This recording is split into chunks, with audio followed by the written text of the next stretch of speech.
To seek the mystery of the Holy Grail is to enter into the labyrinth of our own darkness, our own unknowing. We follow the path around and down into the depths of our own individual being. At the center of our deepest selves, we confront the divine, the cosmic heart, not as other, but as self.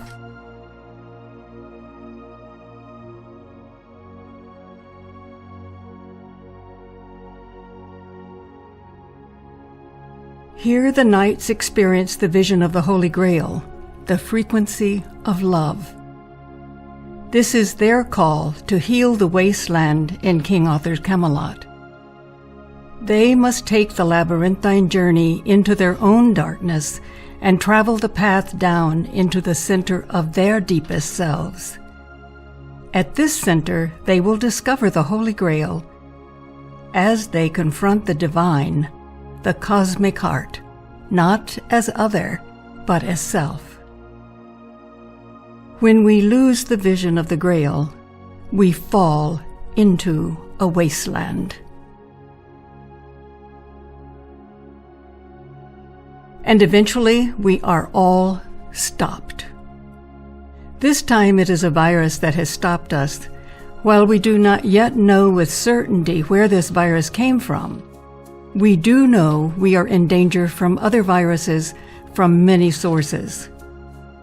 We know we can be stopped again, and we know we can never return to the old normal. We know we will face other dangers as the earth warms, the ice melts, our forests burn, our assault on the earth continues, and more deadly toxins are released. We and our children no longer have the ability to neutralize the increasing amounts of toxins that are being released on the earth and into our bodies. More than half our children in the United States have chronic illnesses. 1 in 36 children in the United States has autism, a condition that is increasing around the world at a similar rate. In 1970, there was only 1 autistic child in 10,000.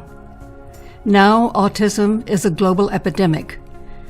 The lives of these children have been stolen from them.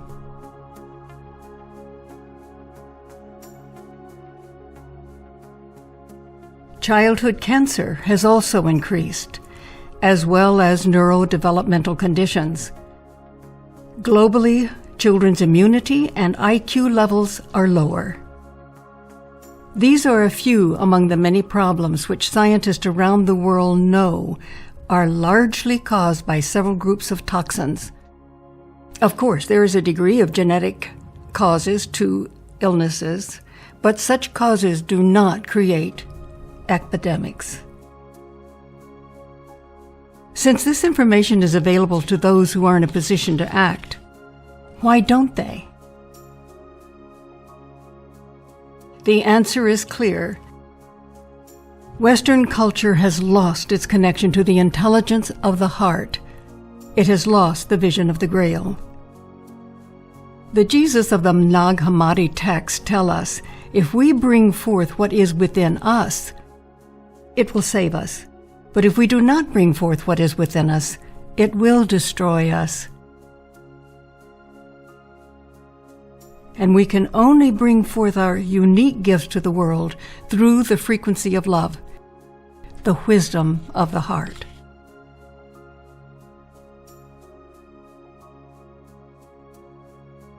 The wisdom of the heart would not allow us to release toxins into our air, our earth, our water, and our bodies. It would not allow us to construct electromagnetic fields around the world that harm our health. It would not allow us to turn our backs on the children whose bodies have been ravaged with our toxins. It would not allow our children to be murdered in their schools.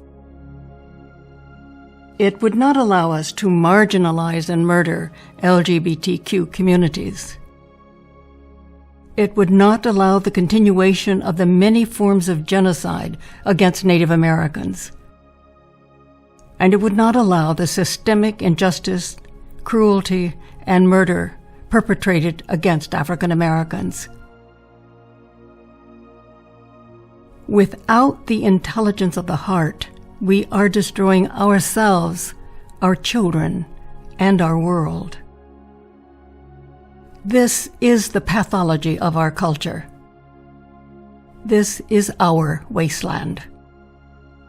And this is our call to enter into the labyrinth of our own darkness, into the depths of our own individual being, to discover what we have within us that we can bring forth to heal this wasteland. As we walk the path of the labyrinth, we can look at everything around us as symbols that mirror back to us what we collectively have not made conscious in ourselves or in our culture. This is what the psychiatrist Carl Jung meant when he said that if an inner situation is not made conscious, we will be forced to live it in the outer world. And now we are.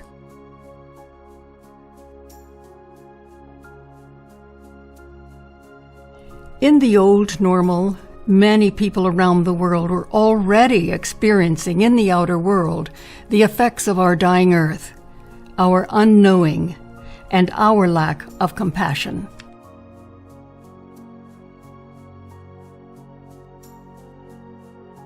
Their lands and homes have been destroyed.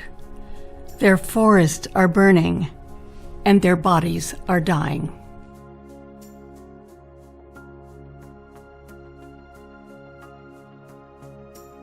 Their animals are leaving the earth, as shown in this sensitive painting by Santa Fe artist Alicia Otis. They have been telling us that soon we too will be feeling the degradation in our own bodies. Many already have, and now we all are.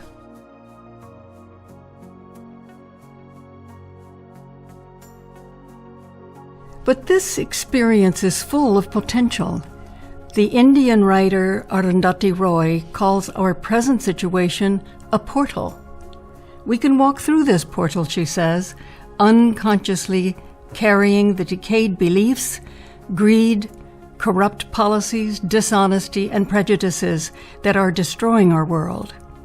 Or we can consciously walk through this portal, holding a vision in our hearts for a new world, a world in which compassion allows us to create the vision of a new consciousness that can change the world.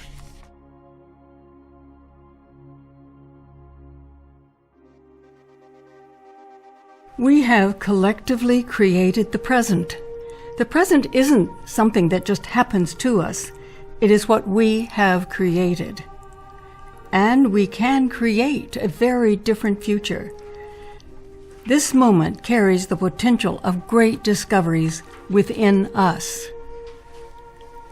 We are creative beyond anything we have ever allowed ourselves to imagine. The materialistic worldview that we have believed for 300 years is wrong. We are not a fluke of nature without purpose or meaning. There are many dimensions of reality, and the entire universe is alive and vibrating with consciousness and love. Our every thought, feeling, and act, whether constructive or destructive, sends ripples throughout the entire universe. Quantum physicists know this. Visionaries and mystics know this. And mystics also know that the heart is the organ of soul.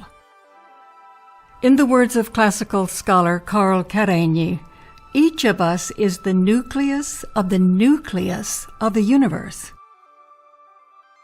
And cosmologist Brian Swimme tells us that we live in an omnicentric evolutionary universe which is centered upon itself at each place of its existence.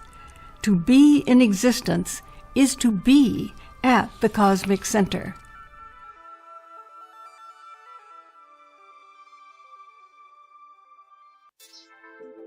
The heart of each of us is the cosmic center. And this cosmic center is love. Its frequency flows in us and through us, and it vibrates throughout the entire universe. We are this frequency, and we become conscious of this frequency through all those who have loved us and whom we have loved. But this frequency can be blocked, and when it is, we lose the intelligence of the heart, and we construct our worlds unconsciously and without love. So, consciously or unconsciously, we do co-create our reality. If we become conscious of the energy and intelligence of the heart, we can change everything. As each person aligns with this frequency, the collective energy exponentially increases. In the words of author and mythologist Michael J. Meade, changes at the level of the individual soul can generate the collective energy needed to change the conditions of the world.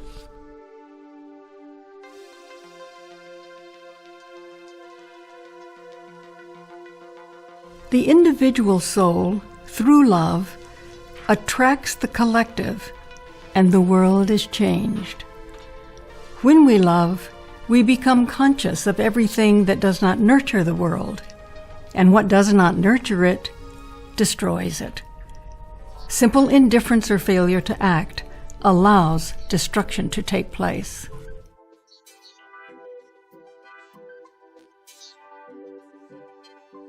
Sometimes love, through tragedy, leads us to a greater awareness of that cosmic center.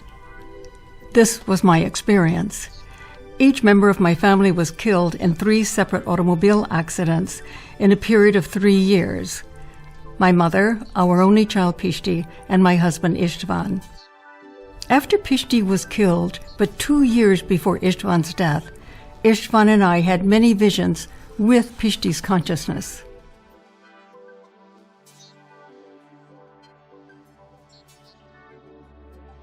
I wrote about these visions and their transformative power in The Miracle of Death, There Is Nothing But Life. All 3 of us had dreams and visions about Ph.D.'s death before his accident. The visions before, and especially after Ph.D.'s death, opened our hearts in ways we had never experienced. These visions were sometimes spontaneous, but we also used shamanic methods of meditation, music, dance, and sacred medicine. In Istvan's first vision with Ph.D. after Ph.D.'s death, he saw an image of Ph.D. that we later learned was exactly like Robert Lentz's Compassion Mandala, which is on the book cover. Istvan saw Ph.D. sitting in a yoga position of meditation, with his head bowed in a reverence so deep that it penetrated Istvan's whole body. In one hand, Ph.D. held the earth in a way that revealed the profound sacredness and interconnectedness of all life. Istvan was in a state of joy, and he felt Ph.D. say, "Dad, one person could heal the earth if that person would love enough." Istvan realized that love is the key to everything. Ph.D. wanted us to know that his consciousness was still alive and that he was still creating. He also wanted us to know about the great changes the earth would soon be going through, because we had lost the knowledge of our relationship with the earth and the cosmic center of love. The loss of this knowledge had allowed our world to decay. The knowledge of soul had decayed. The knowledge of the heart as the organ of soul and the center of the cosmos has decayed. The knowledge of our own immortality, divinity, and creativity has decayed. But we are seeking our own healing, and the earth has called out to the universe for help. This call from the earth for a better world is receiving a response from the universe, The archetypal energy field of deep transformation has been drawn to the earth in many forms, and these forms have often been received through visions and dreams.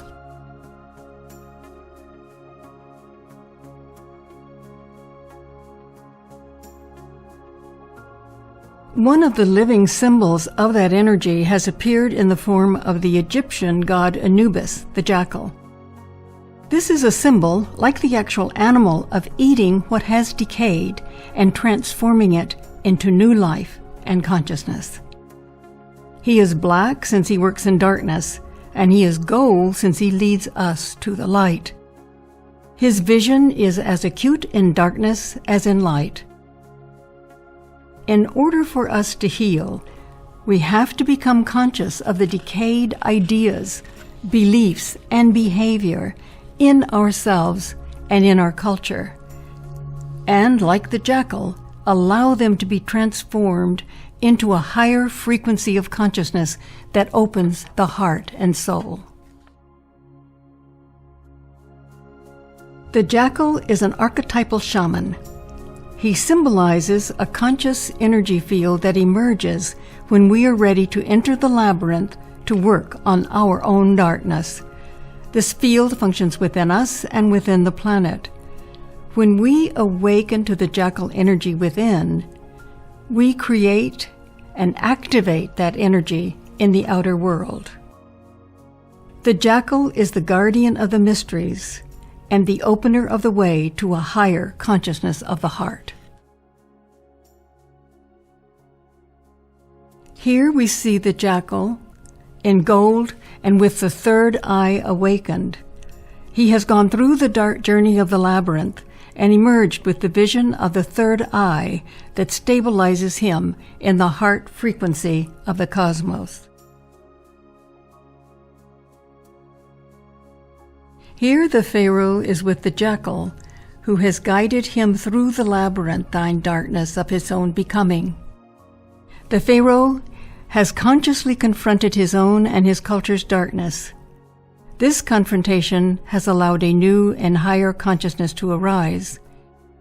The Pharaoh has also met with his father Osiris in the dynamic, creative world of the dead, and with his own consciousness he has fused the two archetypes of life and death. Only after this work is he prepared to confront the fiery Kundalini energy of the feminine dimension of the divine, whom he so deeply desires and loves. The Pharaoh's intense longing awakens her, and she arises from the base of his spine to fill his entire body, his heart, and his mind, and finally to rest at his third eye. This sacred union has opened him to the frequency of love.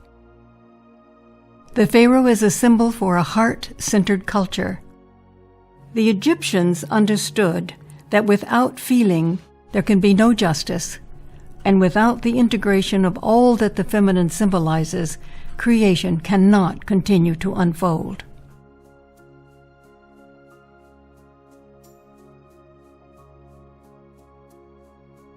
In my first vision after Ph.D.'s death, I saw a great circle of souls spiraling out of the cosmos to be born on the earth. They were chanting, and their message was clear. Our brothers and sisters on the earth are dreaming a terrible dream.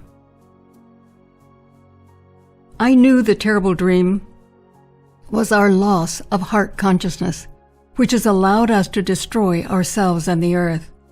We had lost the knowledge of who we are and why we are here. These new children are being born on the earth in answer to our call. Ishvan also had a vision about these new children. We are waking up, he said. We have asked the universe for help, and it is coming in many forms. Ishtvan's vision showed the new children as having a new ring of DNA. Perhaps he said this was symbolic, but I knew that if we can do our work, they will be able to do theirs. and certainly part of our work is making the world safe for our children.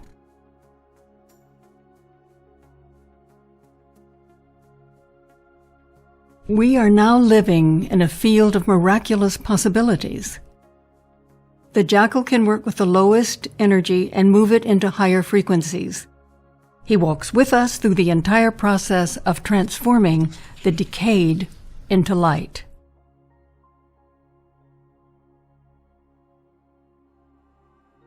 Istvan had another vision with Ph.D. in which Ph.D. asked his dad to look up the hexagram in the I Ching, the Chinese Book of Changes, that starts from the top down with the lines of straight, broken, broken, straight, straight, broken, which forms the letters ML. We looked up the hexagram and were astonished to see that it had the same message as the Jackal. The hexagram was 18, Ku, work on what has been spoiled, decayed. Istvan said that ML stands for Merchants of Light, which is a code for the transformative laws of this higher frequency energy field, laws that are activated when we work on what has decayed. The I Ching itself reflects the ancient Chinese science of change. It speaks of an immutable eternal law at work in all change, and it is this law that gives shape and meaning to the changes in our lives. These transformative laws and this higher frequency energy field allow for miraculous possibilities in ourselves and on our planet. We read the hexagram together. Indifference and inertia have led to stagnation and decay. Since this implies guilt, the conditions embody a demand for removal of the cause by working on what has been spoiled. Have we been indifferent to what is happening on our earth? Have we not had the energy to become conscious or to act? The judgment. Work on what has been spoiled has supreme success. It furthers one to cross the great water. Ph.D. told his dad we should read this hexagram carefully, for it is our work, and it is the work of the earth. The big question, how do we begin to work on what has decayed? This was answered for me in a dream with Ph.D. and the Jackals. My perspective is from outer space so that I can see the sphere of the earth. As I move closer, I see a huge cauldron at the North Pole. Gradually, I realize that Ph.D. is there as a jackal man with other jackal men. Together, they are stirring the contents of the cauldron and working feverishly to keep the contents of the cauldron so they will not spill out and cover the earth with disaster. Ph.D. looks at me and says, "The time is critical." I ask Ph.D. what was in the cauldron, and all the jackals answer at once, "Shit, unclaimed shit." They are serious and yet jovial.